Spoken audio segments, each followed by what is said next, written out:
Hi, I'm Sir Tash Masong. Welcome to my college entrance test review, Chemistry Part 4. Let's start. Chemistry 31, Acid-Base Theory, Bronsted-Lowry. According to the Bronsted-Lowry definition, which of the following substances can act as an acid? A. NH3, B.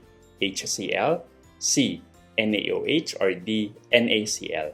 Again, according to the Bronsted-Lowry definition, which of the following substances can act as an acid?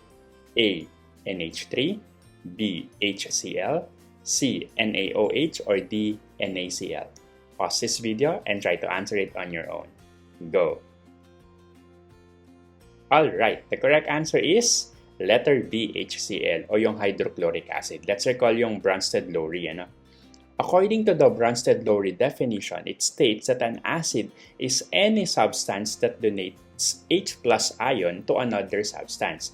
For example, when HCl dissolves in water, dinodonate nga yung H+ ion to a water molecule, forming hydronium and chloride ions. In equation, HCl plus H2O yields H3O plus Cl minus. In equation na yan, it clearly shows the H+ ion transfer that defines a Bronsted-Lowry acid. Take note, an acid doesn't need to be dangerous, no? It just needs to be an H+ ion donor. Yung mga chemists, ang tawag dito ay proton donor. Now, bakit mali si A, C, and D? Letter A. Mali to kasi yung NH3 ay ammonia. It is actually a base. Okay? It's a Bronsted-Lowry base. Bakit? It accepts an H+ ion to become NH4+. So, hindi siya nagdodonate. Again, pa nagdodonate ng H+ ion, acid. Kapag nag-accept, base. Next, letter C, NaOH. Ito naman ay sodium hydroxide. Base to kasi nagre-release siya ng OH-, pero sa Bronsted-Lowry, it accepts naman H+ ion. Hindi siya nagdodonate. Letter D, yung NaCl naman, sodium chloride, it is a neutral salt. Hindi to acid and base na. It is formed from a strong acid and strong base. It does not have a hydrogen atom to donate. So, hindi siya pwedeng maging acid. That's it. See you sa next session. God bless! Chemistry 32, Stoichiometry, Mass calculation. Hydrogen gas H2 reacts with oxygen gas O2 to produce water H2O. If you start with 4 grams of H2, how many grams of water are produced?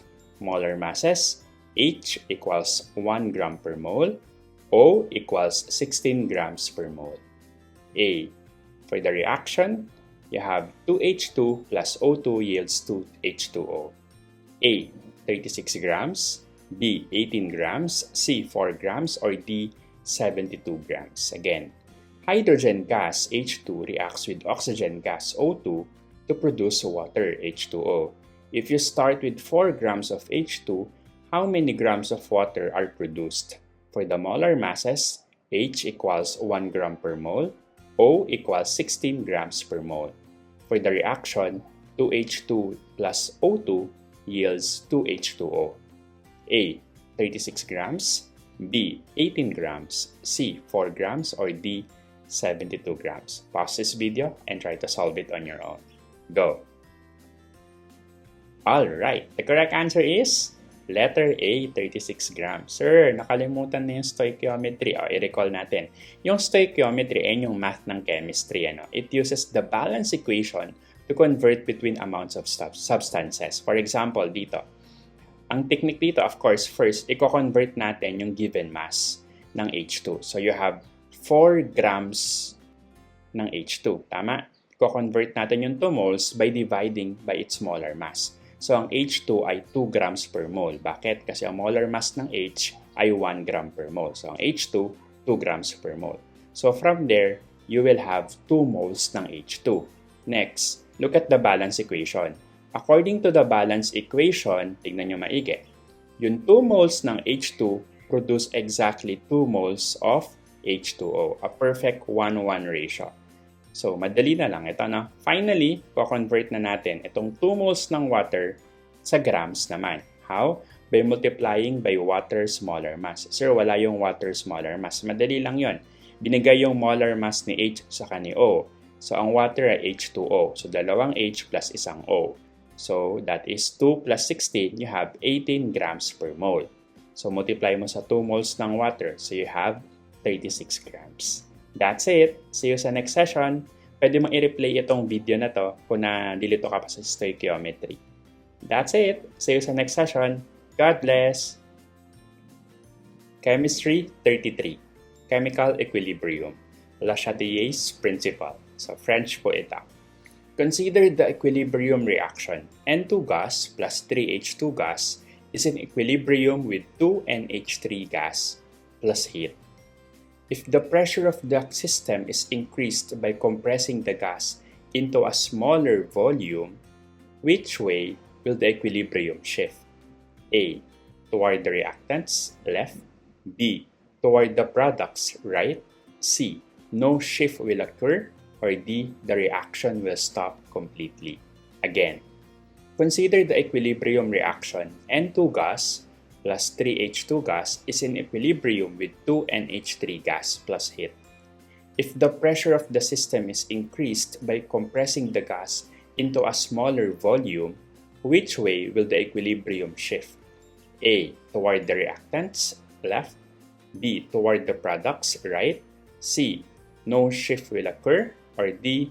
The reaction will stop completely. Analyze the problem and try to solve it. Go! Alright, the correct answer is letter B, toward the products, right. I-recall natin itong Le Chatelier's principle. So it states that if a stress is applied to a system at equilibrium, the system will shift to relieve that stress. Ulitin ko. Sinasabi ng Le Chatelier's principle, if a stress is applied to a system at equilibrium, kagaya nitong nasa question natin, the system will shift to relieve that stress. Okay. Gusto niyang ma-relieve yung stress. Take note of that. So dito, when pressure increases, the system prefers the side with fewer gas molecules. Take note of that. Why? Because fewer gas molecules take up less space. So tignan natin. On the reactant side, sa left, look at that. There are 1 and 2 plus 3H2. So meron kang 4 gas molecules. While the product side, sa right naman, you only have 2 molecules ng NH3. Therefore, the equilibrium shifts to the right sa products to reduce the total number of gas particles and to lower the pressure. Alright, so bakit mali yung A, C, and D? Letter A, shift toward the reactants na left. So shifting left toward the reactant would actually increase the number of gas molecule, no? And it would further increase the pressure. So opposite yon ng pagre-relieve ng stress. Letter C, no shift will occur. Okay, mali rin ito. Bakit? A shift will always occur when there is a change in pressure for reactions with an equal gas moles on each side, kagaya ng nasa example. Since the moles are unequal, meron kang 4 sa reactant, meron kang 2 sa product. So definitely, a shift is guaranteed. Letter D, the reaction will stop completely. Mali rin. Bakit? Reactions at equilibrium never stop completely under pressure changes. They simply shift their balance. So the forward and reverse reactions are still happening, just at different rates. That's it. See you sa next session. God bless. Chemistry 34. Gas laws. Charles's law. A balloon contains 2 liters of helium gas at 27 degrees Celsius. If the temperature is increased to 127 degrees Celsius at constant pressure, what will be the new volume of the balloon? A. 2 liters. B. 4 liters. C. 2.7 liters. D. 9.4 liters. Again, a balloon contains 2 liters of helium gas at 27 degrees Celsius. If the temperature is increased to 127 degrees Celsius at constant pressure, what will be the new volume of the balloon? A. 2 liters. B. 4 liters. C. 2.7 liters. Or D. 9.4 liters. Pause this video and try to solve it on your own. Go! Alright, the correct answer is letter C, 2.7 liters. Okay, let's recall. Ano ba yung sinasabi sa Charles's law?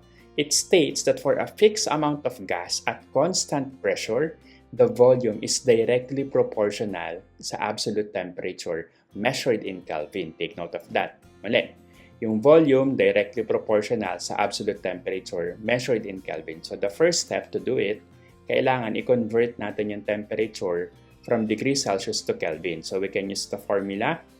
Simple lang naman. The temperature in Kelvin is simply the temperature in degrees Celsius plus 273 or 273.15. Okay, so that would be yung 27 magiging 300 Kelvin, yung 127 degrees Celsius magiging 400 Kelvin. Now, yung formula for this is V1 over T1 equals V2 over T2 kasi directly proportional nga. So we can now substitute. So that would be 2 liters over 300 equals V2 over 400 Kelvin. So maka-cancel si Kelvin, you can solve it. If you know the advanced method, go for it. So solving for V2, you will have 2.667. Or to round it off, that is 2.7 liters. So let's analyze, tama nga ba? Diba, directly proportional. Take note that as temperature rises, the molecules move faster. Yung gas molecules na yun, they move faster and push the balloon outward. So tama naman na from 2 liters, nag-increase siya dapat. So ito from 2, naging 2.7 liters. That's it. See you sa next session. God bless. Chemistry 35. Periodic trends. Ionization energy. Which of the following elements has the highest first ionization energy? A. Sodium. B. Oxygen. C. Chlorine or D. Fluorine. Again, which of the following elements has the highest first ionization energy? A. Sodium. B. Oxygen. C. Chlorine or D. Fluorine. Pause this video and try to answer it on your own. Go!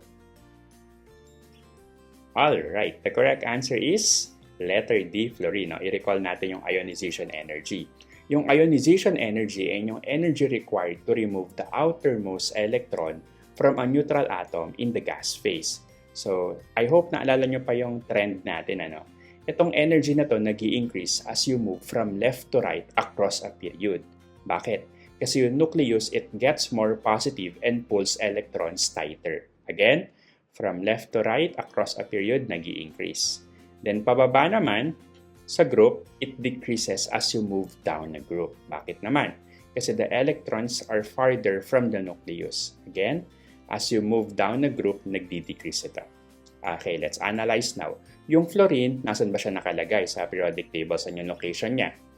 Fluorine is located in the top right corner of the periodic table, excluding the noble gases, Therefore, it has the strongest pull on its valence electrons and requires the most energy to remove the outermost electron. Okay, bakit mali si A, B, and C? Letter A, sodium. Maling-mali ito. Kasi it's a metal on the far left of the periodic table. It has only one valence electron that is very loosely held, giving it a very low ionization energy. Yung oxygen naman, yung letter B, actually ito, meron naman siyang mataas na ionization energy. Pero si fluorine ay nasa right ng oxygen in the same period. Hence, si fluorine meron siyang one more proton in its nucleus, so yung nuclear pull niya is stronger, making its ionization energy higher. Letter C, yung chlorine naman. Ito naman nasa same group, di ba? Nasa same group sila, nasa group 17, halogens. Pero yung chlorine is one period below fluorine. Since ionization energy decreases nga, down na group, si chlorine, lower yung ionization energy niya than fluorine. That's it. See you sa next session. God bless. Hashtag, sana makatulong. If you want a free digital copy of this reviewer, pinamimigay ko po ng libre. How? Just comment on this video, free reviewer, and I will send you the link. Alright, for more reviewers, please feel free to subscribe and visit my social media account, Sir Dash Academy, available sa YouTube, Facebook, and TikTok. I suggest puntahan mo sa YouTube yung playlist. Again, yung playlist. Gumawa ako ng iba't ibang playlist per subject. Meron dun biology, chemistry, physics, math, verbal ability, and general science. And gumawa rin ako ng special playlist that contains lahat ng review materials for college entrance test. Hanapin mo na lang. That's it. See you sa next session. God bless.